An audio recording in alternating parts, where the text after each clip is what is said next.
guys, we're out here in Salt Lake City, and that is not my load. That's my load. Good morning, guys. Just got done talking to Mike over there. There's our sunset in the background. Out here in Salt Lake City, Mike's taking that load. It's a greenhouse kit up to Wisconsin. Picked it up in California. But we've got this little crane here. I'm gonna get you turned around so you can see the whole thing. This bad boy is the URW 295 spider crane. They refer to it as a spider crane because they say it looks like a spider when everything's all opened up. Coming from Arizona, I say it looks like a scorpion, and I'll put some pictures up to show you why. These here are outriggers that fold out. This one folds forward and that one folds back. Same on the other side. And then you got the crane that kicks up in the air, and it looks to me like a scorpion. But anyway, this thing is badass. It only weighs about 4,000 pounds, but it'll lift upwards of 6,500. And it kind of, you know, you can tell by the tank tracks, it steers like a tank. There's the controls in the back. That's going up to Salt Lake City. I'm gonna drop that off later today. Well, actually, we're gonna get on the road here in just a minute. They got a little bit of fog burning off up in Cedar City, so killing a little bit of time here. Denali, we picked that up in Scottsdale. That's going up to where's that going? Springville, Utah. So we're gonna kick that off first on our way to get the spider crane off. I ran into a little problem yesterday. Let me get inside where it's warm, and we'll tell you what happened yesterday.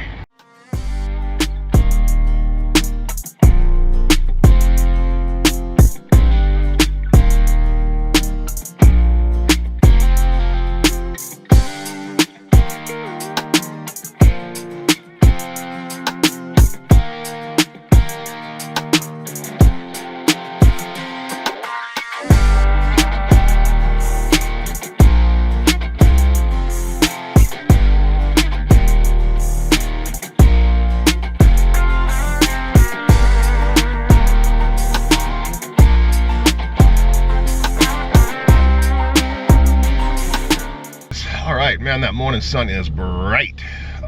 Already up over the mountain as quick as I can get in the truck. That's the difference from when we started this morning. So anyway, let me get that defroster going.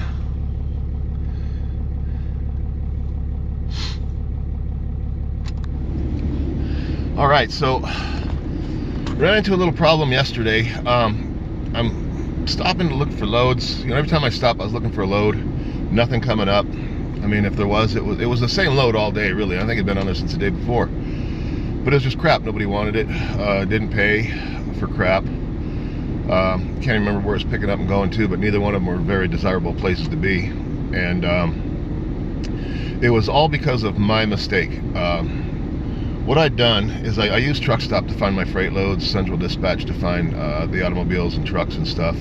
And I really don't like to do the cars. I usually only use Central Dispatch if I'm trying to get out of an area or maybe throw something on to take up some extra space. But let me show you what I'm talking about. All right, boys. Here's the problem I ran into the other day. Obviously, this is Truck Stop. I'm not going to go through the who's, what's, where's, and how's of operating it.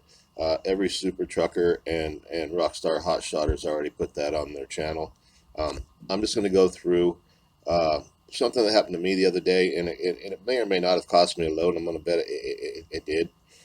So anyway, you go through, you set up all of your parameters for your load search. And let's just go back here to the dashboard. I've already got this one preset. I don't do the favorite searches. I just do, I restructure my old searches. So here's what I normally start, the search I start from home with. Parker, Damda, Arizona, California, Nevada, Texas, Utah. And that's pretty much all I want to travel. So then here's the loads that come up. Now when I pulled up my loads the other day and I booked that crane, I was looking for something a little smaller to go with it. So I go in here to filter. 15,000 is about as much as I want to carry, and reason being is anything above that you've got to pretty much be dead nuts on when you place it on the trailer, and you know, to avoid your axles being overweight. Before we go any further, let me go back here. So here's all the loads, right, that fall under that search parameter, okay? So I go back here, whoops, sorry. I go back into our search, and then like I said, here's all of our options. I was looking for that smaller load. I went in here and I changed this from 15,000. I think I went down to something like 5,000. What it does is it reduces the number of loads. It reduces the loads that are 5,000 pounds or under. So if I apply that, okay, in this case, we've still got a few loads that come up. But when I was going to Salt Lake City and I was looking for backhauls, zero. I mean, there was one load that came up. It was over 9 hours old. See all these loads that are 9 hours old? That's just as far as the app goes. Anything over 9 hours has probably been there for 9 days. And that's what this load was. So I was traveling up to Salt Lake City, and every time I stopped for fuel, I checked the load board. The same old crap kept showing up. Now, what I didn't know is this. Let's go back to the dashboard. And let's go down and we'll pick this other load down here on the bottom. And this is just a bunch of different states. I don't even know what the hell all that is. But it pulls all these loads up. But notice how none of them are over 5,000 pounds. So my point here is, guys, the issue is, and it's not even an issue, it's just something you need to know when you're using the app. The filter by maximum weight, it filters all of your loads, not just the particular load that you set it to work for. It filters all the loads, all the search parameters, or everything in your dashboard. Anything you have saved in your dashboard is going to be affected by the filter by maximum weight in the top center. So anyway, just thought I'd share that with you real quick, save you from the frustrations that I went through. And like I said, I may have lost a load that day. There was probably something on there that I would have taken really quick and got me back home and probably got me paid. But I didn't figure out that I'd been making that mistake repeatedly over and over throughout the entire day. So again, you'll learn more from my failures than you were from my successes. Well, there it is, guys. We're in Whitman, Arizona. Picked up this load of hot tubs over in Salt Lake City. The front there is all the tops for the tubs. They wanted those tarped, at least the top and half the back. So what I did is I just I threw the flap of the tarp down behind it, and then the rest of the tarp is down in here, strapped down nice and tight. It's a frickin' mess because it started raining on us right as we were doing it. I mean, it was dumping, and so we had to get it covered and covered quick. So we got it done. This is going from Salt Lake City to let's see, we got the first stop back there is in Tucson, and then we're going we're going to bounce up to Kingman, Arizona, and then over to Havasu for these last 2 or 3 on the front of the trailer, and then I'll be home for the weekend. Yeah, it's not a bad paying load. Got me out of Salt Lake when I was in a pinch and thought I might not. But check this out. This is why we don't smoke in our trucks, people. Not sure what caused it, but certainly has. This truck has had better days.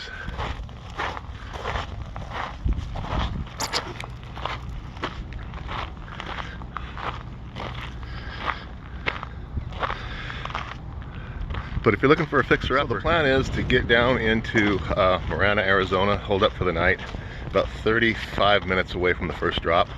Guy told me he'd be there at 7:30. I'm gonna get in at about 7, get all of his stuff unstrapped for him, kick that off, and then beat feet up to Kingman, and then from Kingman it's about an hour over to Lake Havasu City, and then home. So anyway, let's get to it. I gotta grab some fuel.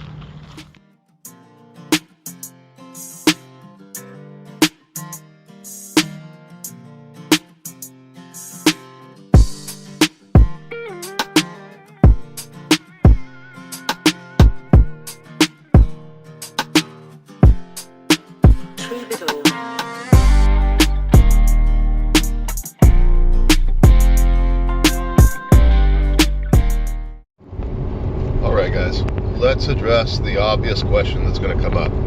Why did you put the tarp on ass backwards or ass backwards. The only thing that was required to be covered is the jacuzzi tops.